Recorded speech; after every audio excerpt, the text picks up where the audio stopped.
All right, guys, so today I want to start off by playing a little game. All right, maybe not that game, but more like this game. The game of memory lane. Now, let's go back in a time, and how many of you guys remember this little device? Now, this thing, back in my day, everyone used to have one of these. When you would go out on the weekend or you'd go on a vacation, you would have your keys, your phone, your wallet, and then one of these pocket-sized cameras.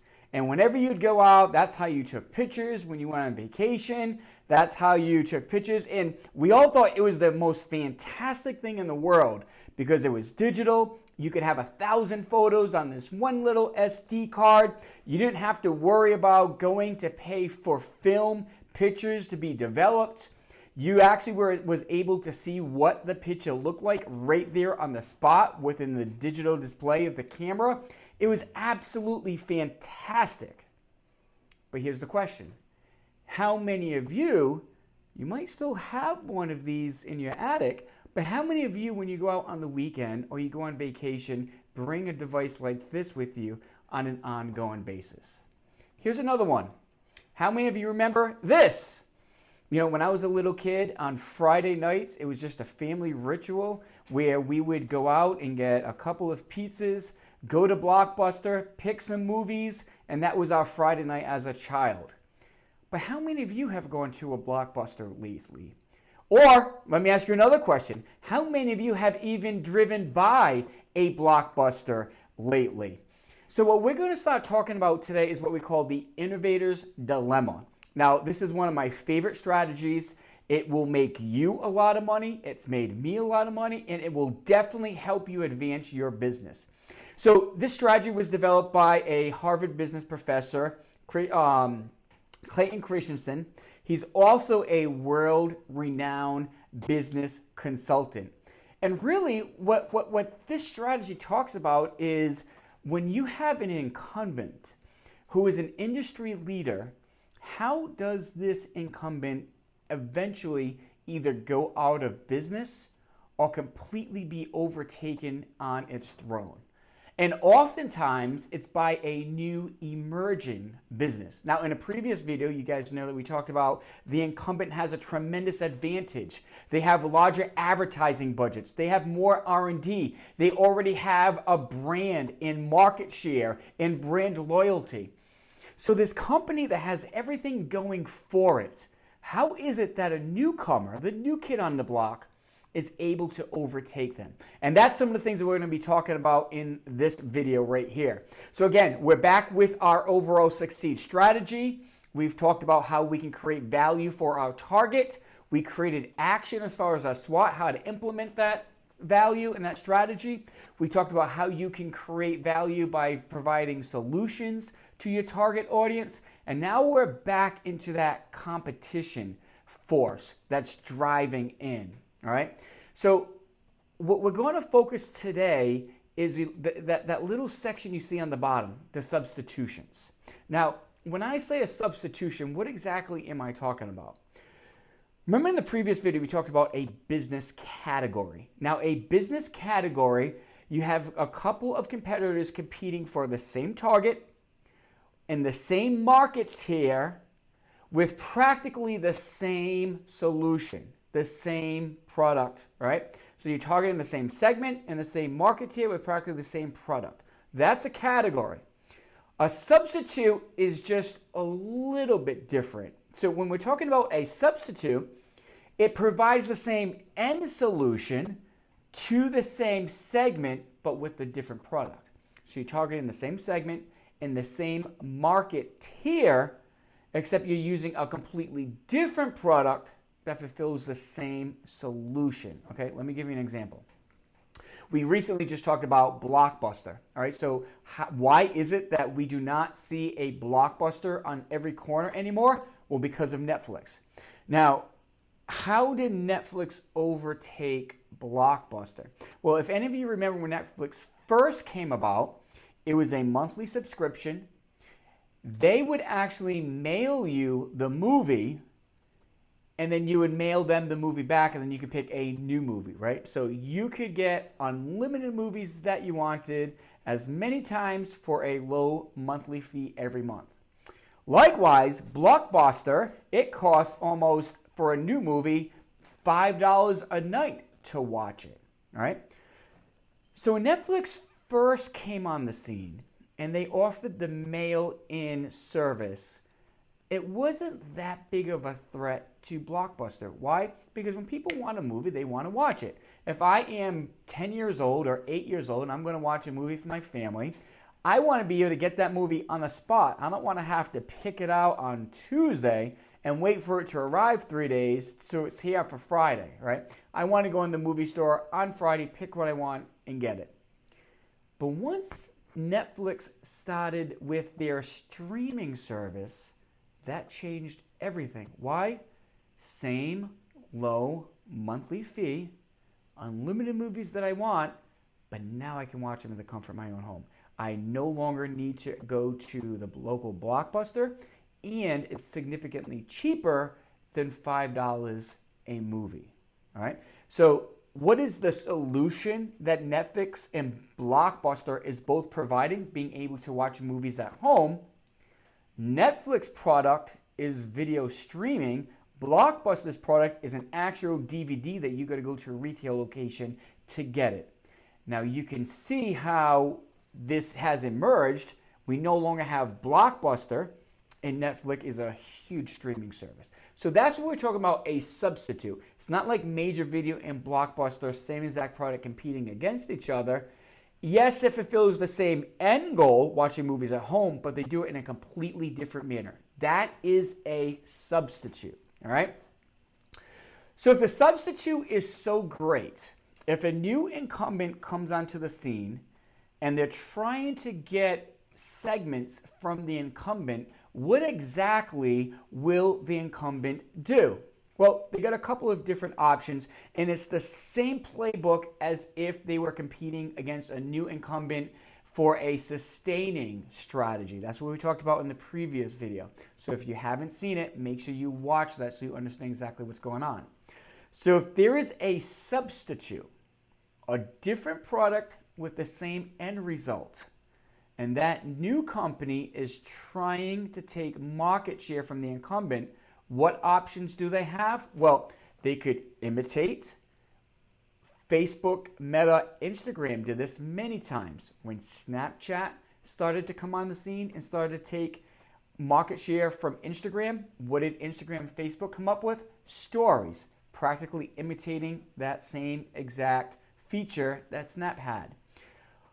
TikTok started to become popular. What did Instagram do? They started pushing Reels. That's what we call an imitate strategy. They could also do a buyout. Facebook bought Instagram. Google bought YouTube. They could outspend. Capital One, for example. Capital One has the ability to outspend any local bank that they choose. They have a tremendous advertising budget. Companies could also outspend in R&D and innovation to create new products. Finally, another strategy they can do is they could slash prices, right? Think of Walmart. Walmart comes into a neighborhood, prices are slashed, and all of a sudden, a lot of businesses, unfortunately, will have to go out of business. So this is the response. So if you are a company, whether you're a new company or an old company or whatever it is, but if you enter a category with a substitute, and you are a legitimate threat to take market share away from the incumbent, these are some of the actions that you need to prepare that the incumbent will take. All right, so how should the new entrant compete? If you are a new business and you have a substitute solution, now remember, this is a substitute solution, not a sustaining solution. If you're talking about a sustaining solution, two pizza places competing with each other. Watch the previous video. This is a substitute. This is a different type of product. A different type of product competing for the same category, competing for the same segments and the same tier, that even though it's a different product, it provides the same outcome. That's what we're talking about in this video. So if you are this individual, you are a new company, or you are new to a category and you have a substitute solution, how should you compete? Well, there's two primary areas to compete, and this is in the strategy of the innovator's dilemma. Number one is you target a lower tier. You target a lower tier. This is what Netflix did. All right, so here's what happened. Blockbuster was targeting a mainstream audience. They had a large volume of individuals in their segment, and they were charging about $5 a day for their videos. You know, they had old videos you can get for 99 cents a day and all that stuff. But if you wanted a new video, it's probably around $5 a day that you had to pay. Now, if you rent a video once a week for a month, that's $20. Netflix came in, and at the time, I think their first streaming service was anywhere between $6 to $8. I could be wrong, but in that realm. But you get unlimited movies from the comfort of your home. So if Blockbuster, if you rent 4 movies throughout the month times $5 a night, that's $20 with Blockbuster. Netflix was only $6 to $8. So you can see what they're doing. They're going for a lower tier. So where Blockbuster was going for the mainstream medium tier, Netflix was looking for the economy family tier of individuals who wanted to watch movies at home on a nice small budget. That's who Netflix went after. So that's one example of the strategy. The second example is you can create an entirely new category. Now remember, for the new category, you have to have new segments that you're targeting in a specific marketing tier with a different solution, all right? Facebook did this in a couple of industries. Now, I'm going to give you one example. Back in the day, and I'll go back to that Kodak handheld pocket camera that we just saw. Back in the day, if you wanted to share pictures with people, you would get a camera, either if back in the day you had the film camera that you had to get developed to actually have the photos, or you have your digital camera and you take the SD card to the store to get them printed, or you could print them out at your home printer if you guys had one at the time. Regardless the case, your picture had to be printed in those little 4x6 photos in order for you to share photos with people. Many of you still have a photo album.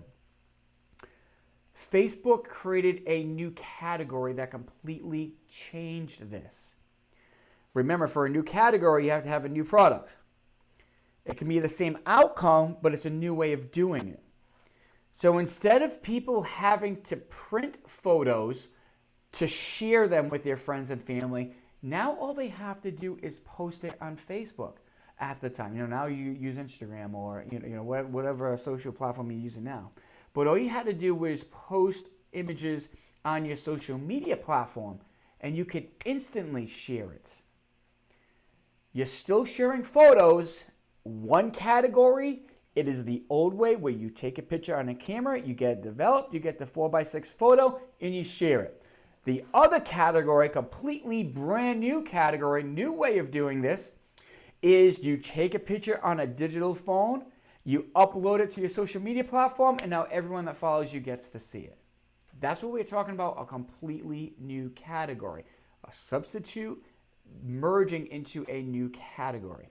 So one of the options for your business, whether you are a manager or an entrepreneur, is if you truly have a substitute product, a substitute solution, same end result, but a different means of getting there, these are two options for you to compete. Now, you can compete in the 3 strategies that we talked about in the sustaining. Whether you want to just stay a local small business, that's fine. Whether you're trying to gain some attention and be bought out by a major company, that could happen too. Or if you want to go head to head, which is, you got to make sure everything's in a row to do that, because it's a very difficult strategy to pull off. But here's 2 other strategies if you're a disruptive innovation or a substitute. Now, here's the key. If you are a disruptive innovation or a disruptive strategy or a disruptive product and you are the substitute, you want to stay under the radar. Remember, Domino's Pizza cannot compete and try to knock out every single pizza joint across the country. That's just way too many. They don't have the resources for it. Kohl's cannot knock out every single local mom and pop boutique. There's too many of them. If you are a local small business, the incumbents aren't going to bother with you. But when you start taking significant market share away from them, that's when they will. So the strategy here is to stay under the radar if you are a small business. You don't have the resources to compete with the incumbent.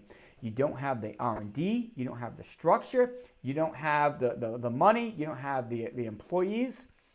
So the key is to stay under the radar at first.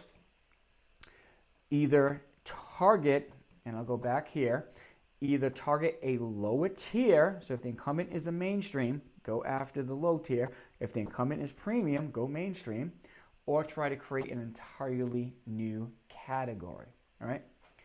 Now, what the word disruption means is what happens is you have a substitute solution, a substitute product. It enters the marketplace either as a lower tier solution, going after a lower tier market, or creating a new category. That's how it enters. It starts to gain steam, and then people start to catch on. All right, that's what we call a disruptive. It starts as a substitute product. Now, substitute product and a disruption are different things. A substitute is a different product fulfilling the same solution for the same segment in the same tier, but it could be a small business where it's just a localized thing. Like that's not a disruption. That's just a substitute for that area. What a disruption occurs is when the substitute product actually takes over the incumbent as the main product in the category. Does that make sense? Okay. So what is the disruptive process? Here's how it works. Number one, you got to start off either as a lower tier entrant or a new category. And when you do that, what you're going to do is you're going to solidify this untapped segment, right? And you want to focus on your business model. Get your business model solidified because your business model is different. You're no longer going to a retail store to get your movie for a Friday night in a DVD form. Instead, you're just streaming it at home, right? It's a different model. No longer are you actually getting photos printed to share with people. You're posting them online. It's a different business model. So you gotta focus on solidifying this untapped segment, whether this segment is a lower tier or in a new category, whatever fits best for you. And at this point, you want to work on your business model. Next, you want to consolidate your innovators. This is really important. Remember to that video on the target. You want to go back to that lesson. Your innovators, they do business because you're either the newest person in town or because it's you. Solidify that base. And the reason why you want to solidify this base is because it provides you with proof of concept. It provides you with proof of concepts. So now you got this untapped segment. Now you're starting to solidify the segments in your innovators. So now you're starting to build a little bit of momentum. Not enough to grab the attention of the incumbent yet, but enough for you to actually solidify your product and your business model.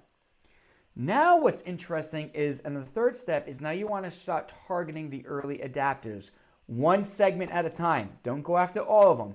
One strategic segment at a time. And in this stage, you're going to fine-tune your offering. This is when your offering should start coming together. And we're talking about the whole product. The whole product should be coming together at this point. All right? So when you start to target the early adapters, remember, these individuals are looking for a competitive advantage. So this solution, this new product that you're providing them is completely different than what the incumbent is offering with better results or cheaper results, and the competitive advantage is better. So when you're talking about Netflix and Blockbuster, the competitive advantage is, number one, it's cheaper, significantly cheaper. Number two, I don't have to go to the retail store to rent a DVD. I can just do it at home. I can call the pizza guy, have them deliver it, put it on my Netflix, and now the whole family can watch a movie. As simple as that. With Facebook and social media sharing images, no longer do I have to go to the store, pay 25 cents a photo to get it printed. I can just pop it immediately on my phone on social media. Everyone sees it. That's the competitive advantage. It's a different way of doing it that's a much more effective or significantly cheaper. All right? Now, this is where you have a choice. This is where you have a choice. Are you going to stay a substitute as a niche, localized business, or are you going to attempt to cross the chasm and enter a mainstream market? This is your choice now. If you decide to go forward and you want to not just be a substitute in a small area, but you actually want to jump into the mainstream audience and overtake the incumbent and become a disruption, all right? So this is when you're going to grab the incumbent's attention. This is where the fight begins. You have to make sure that your early markets are solidified. You solidified the untapped segment. Either it is the lower tier or it's the new category. You solidified your innovators. You solidified your early adapters. Because now what's going to happen is your hope, and the only hope that you have, is this momentum that you're building now starts to grab the attention of the mainstream, where now your product is actually up to their level, and now they start to adopt over to you. This is when the disruption occurs.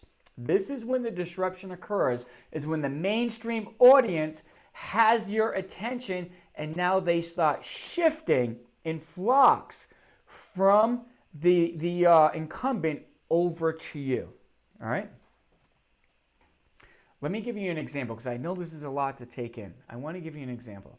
And again, we're going back to Kodak, and we're going back to this pocket-sized camera. Now, I want you to look at this chart right here. There's a lot going on here. The blue line, now remember the previous video, and I think it might be this chart right here, right? Remember we looked at this chart in the previous video where the blue line is what the consumer demands, meaning the consumer needs to see this performance in order to buy your product. Again, watch the last video if you haven't watched it yet. That's the blue line. The red line is the technology of the product itself. We could want a car that does not require gasoline or charging. That's the blue line. But technology just hasn't caught up with that demand yet. That's the red line, right? So that's what we're talking about with the two. Demand in this graph is the red line. Demand in this graph is the red line. So what you're seeing in the red line is what consumers expect. And again, remember, we're talking about this camera. So the attribute we're going to use is megapixels, right? So for this handheld camera, what amount of megapixels does this handheld camera need to have in order for the consumer to buy it? That's the red line. The blue line is how many megapixels Kodak can actually produce in this small pocket-sized camera, okay? So the red line is how many megapixels does the consumer need to have in order to buy it. The blue line is how many megapixels Kodak can actually produce and fit into this small camera. Now watch what happens here. In 2002, you can see that the demand is at 4. I know a graph, it says, it might look like 5 over here, but demand's at 5, and the camera was at 4. So what this means is the consumer wants a handheld camera that can give me the quality of 5 megapixels, but at the time, Kodak could only produce a 4 megapixel camera. All right? Because it's close enough, people would buy it. Now look what happened in 2004. The demand is 6, and the camera was able to match 6. So this is what you want.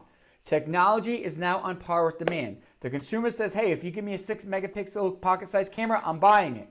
Kodak says, guess what? I got a 6 megapixel camera. Here, buy it. Perfect. Beautiful scenario. But look what also happened in 2004, something very interesting. And notice the yellow line. This is when the cell phone actually started to have a camera on it. Now, I don't know if you guys remember the very first cell phone that had a camera. I was actually in college at the time. I was working at a cell phone store. I remember when it first came out, it was a Motorola. It was the biggest thing in the world. The thing was junk. Absolute 100% junk. First of all, the camera was not even part of the phone. It was an attachment. You had this little attachment that you had to take out of your pocket, put it onto your phone. The stupid thing probably like fell off. It hardly ever stayed on the phone. And the pictures were absolutely horrible. It was a 1 megapixel camera at the time in 2004. So now, go back to the rule of a disruption. Go back to the rule of a disruption. Either a lower tier or a new category. This almost does both in a way. At the time, you could buy the phone that had the camera with it for $120. Otherwise, you'd have to buy a $100 phone or a $200 phone, plus you'd have to buy a $200 pocket camera. It was much cheaper to have an all-in-one technology. Technology stunk. It was horrible, but it was much cheaper. It was a lower tier that tapped into this, right? Now let's look at what happened. So that's 2004. 2006. In 2006, the demand is 7, but look at what happens to the camera. Supersedes demand significantly to a 12. Demand was at a 7, supersedes it to a 12. What happened to our cell phone at the time in 2006? Well, went from a 1 to a 2.5. It still stinks. Now let's jump to 2008. Here's where it starts to get a little interesting. 2008, demand 8 megapixels. The camera, 14. Now, you might think, hey, it's absolutely fantastic. 14 megapixels. My phone today has 14 megapixels. I wanted this. This is what we call the danger of overshooting your target. This is what we call the danger of overshooting your target. Realistically, if you saw a picture on Facebook or Instagram, one was with a 14 megapixel camera, one was with an 8 megapixel camera, could you really tell the difference? Maybe if it was video, fine, I get it. But maybe if it's nighttime, whatever. But in the daytime, if you have a 14 megapixel camera and an 8 megapixel camera, can you really tell the difference? Most likely not. So you got to watch out as a company. You might think, yeah, I want to overshoot. Now, I'm not talking about overshoot a little bit. You're practically doubling. You got to make sure that consumer's willing to pay for it. Because if they say, hey, listen, I'm willing, again, let's go back to the example with the jeans. The person wants a $20 jeans. They'll pay $20 for a regular pair of jeans. They don't care about brand. They don't care about these fancy features. They really don't care about the fabric. Just give me a pair of jeans for me to do work with in the yard. And you say to them, well, yeah, that's $20, but for $200, I'm going to give you a brand name, and I'm going to give you this feature, and I'm going to give you this type of... The guy doesn't care about it. You're overshooting. That's what started to happen in this case. But also watch what happens in 2008. The demand is 8. Now the cell phone is up to 5. Who's closer to demand? Even though the cell phone is underneath, it's starting to catch up with performance-wise, and more people are starting to adopt it. Now you have the early adapters starting to buy this all-in-one cell phone camera. And now look what happened in 2010. This is where the disruption occurred. This substitute now has the same exact performance as demand. Substitute actually match demand. Now, what would you rather have? 2 devices when you go out or 1? Obviously 1. It's a new business model of taking pictures. It's a new way of doing things. It's a new, greater convenience for the individual. At this point, once the cell phone and the camera actually was able to meet that of the demand at the time, that's when the disruption happened.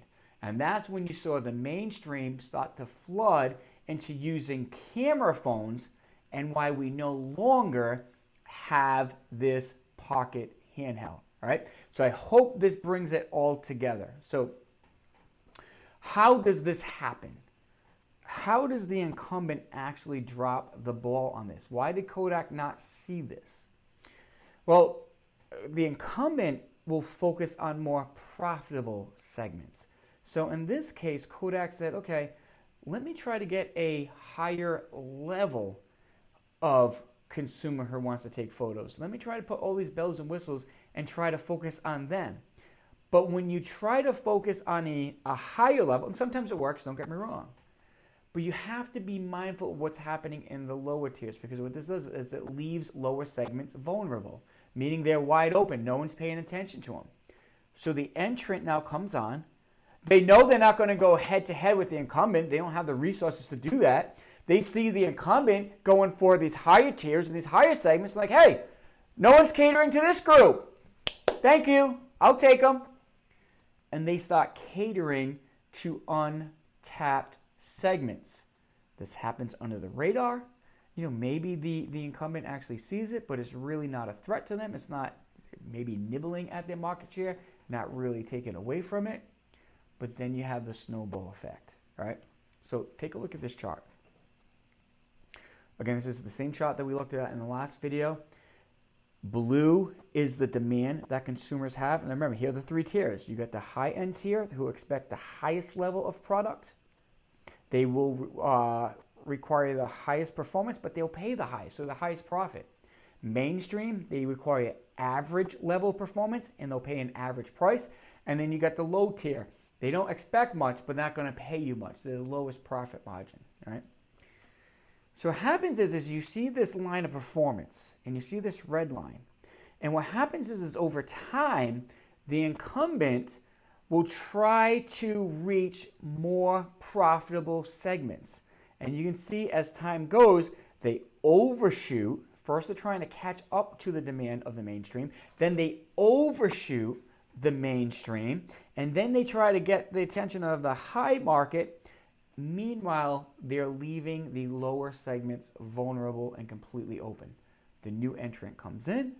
The new entrant starts at the low tier or a new category, starts to build momentum, advances up. The incumbent completely overshoots the demand of the mainstream. And now all of a sudden the substitute, and I don't want a substitute product has to have merit. It has a greater convenience, it's more effective, or it's cheaper.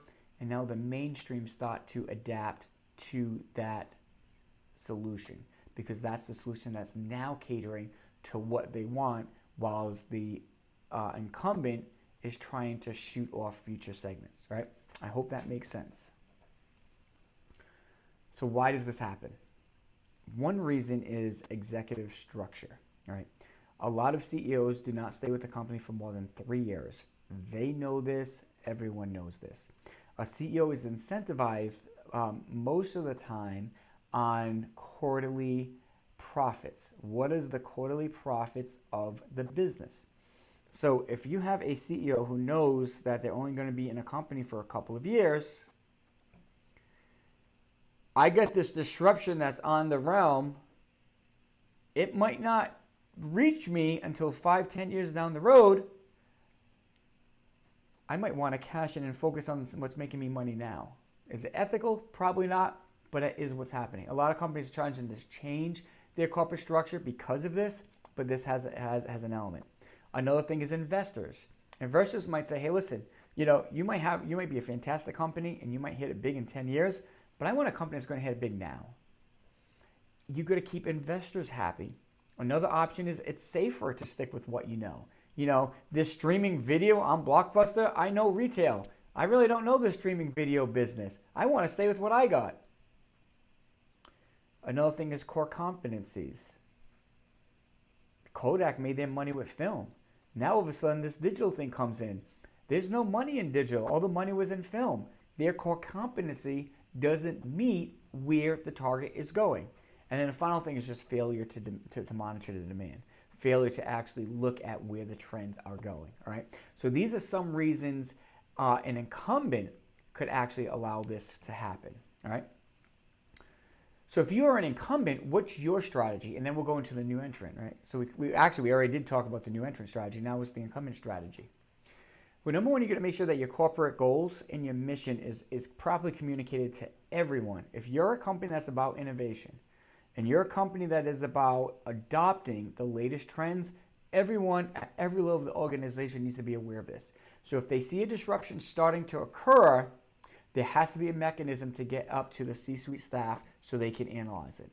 Same thing with investors. If you are a company that is strictly focused on innovation for a long-term gain, investors need to know that. So if you are an investor that's looking for a short-term gain, this is not the company for you to invest in.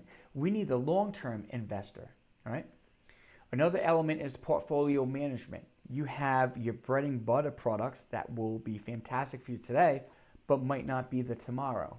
And so what you need to do is you need to understand, okay, that in my portfolio, maybe 50% is today's bread and butter, maybe 25% is high risk potential that could eventually happen, maybe 25% is low risk potential that we know for a fact something's going to trend that way, right? So these are different ways to have, just like you have a stock portfolio, you want to have a product portfolio. Subsidiaries, right? This right here is really interesting. Toyota owns Lexus. GM owns Cadillac. Ford owns Lincoln. You have a lot of companies that have what we call subsidiaries, right? So as far as Chevy goes, the Chevy brand is the mainstream brand. But they have an offshoot that competes in the premium market called Cadillac. So by doing a subsidiary, what you're doing is you're saying, listen, our core business is going to focus on one tier, but we don't want to leave the other tiers vulnerable. So we're going to create offshoot brands that are going to compete in these different tiers, right? Another option is partnerships. How many of you have bought a computer that says Intel inside? That's a partnership. How many of you have bought a car that has a brand name stereo system inside that car? That's a partnership. One of the things Kodak could have done is they actually had a better camera technology than the cell phone companies. They could have partnered up with a cell phone company and said, hey, listen, your cameras stink. My cameras are pretty good. People are going away from my technology, going to your technology. Why don't you have us create the cameras for you, right? That's a partnership.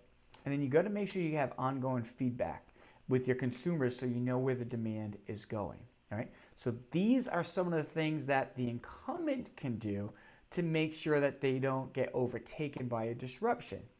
Facebook and Google have been very smart with this. They've done a lot of buyouts. When they see companies starting to come up, they acquire them.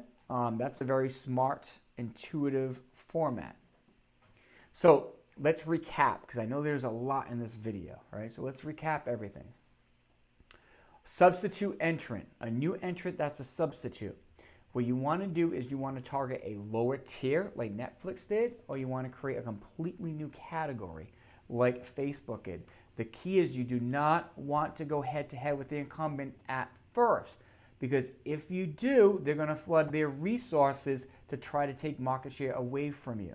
And you don't have, especially as a new company, you don't have the funds or the resources to fight that off. You got to stay under the radar, nibble at their market share, not take it at first. And then you have this disruptive process. So we're going to solidify this untapped segment first. And as we're doing that, we're focusing on this new business model that we're creating. Then we're going to solidify the innovators because we need to create a proof of concept. The early adapters are going to look at this proof of concept before they start adapting, right? And we got to show them what this competitive advantage is, right? So you're going to consolidate your innovators. Remember, innovators are people who do business with you because of you or new. They do business because they know you and they're friends with you and they want to support you, or they'll do business with you because it's the newest thing out there. Solidify them first. Prove your concept. Now that your concept is proven and you got a little base, now you want to ask yourself, okay, what groups, what segments are looking for a competitive advantage that I can provide? Maybe it's families who are really busy on a Friday night and they don't want to have to drive to a retail movie store called Blockbuster. They just want to go home, order pizza, and pick a movie from the comfort of their couch. Maybe that's the competitive advantage. Maybe the competitive advantage is, hey, I want to take pictures and I want to share it with my friends instantly while I'm out of the country. I don't have time to actually get pictures developed and then mail it to them or wait until Christmas time. I want to post this on a social media platform. Boom, they can see it immediately. All right. That is a competitive advantage. And now you're starting to solidify the early adopter segments, one segment at a time. While you're doing this, you're fine-tuning your product.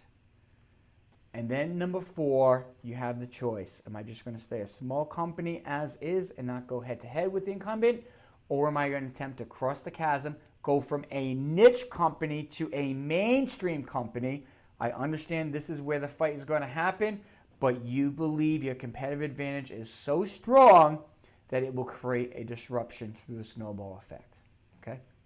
Now, if that's the new incumbent side, the new entrant side, if you are the incumbent, your strategy is make sure your corporate goals and mission is well aligned with your innovation strategy and everyone knows about it and everyone has a play in it.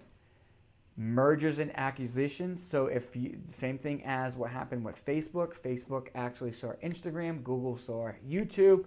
They saw these new elements coming up and they bought them out. All right. Portfolio management.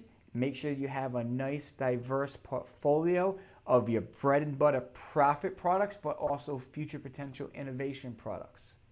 Subsidiaries, if you want to branch off your business into different brands so that you actually have under your corporate umbrella, you have many different brands that are actually in each market tier.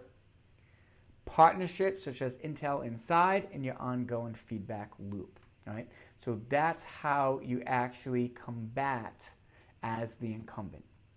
All right, guys, there's a lot in this video. You might want to rewatch it a couple of times.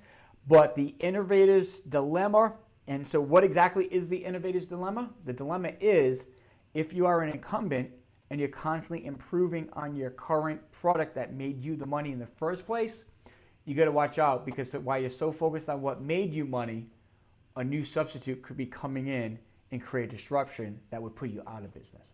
That's the dilemma. And we gave you a number of strategies, both on the new incumbent side, as well as the new entrant side, as well as the incumbent side for you to combat it.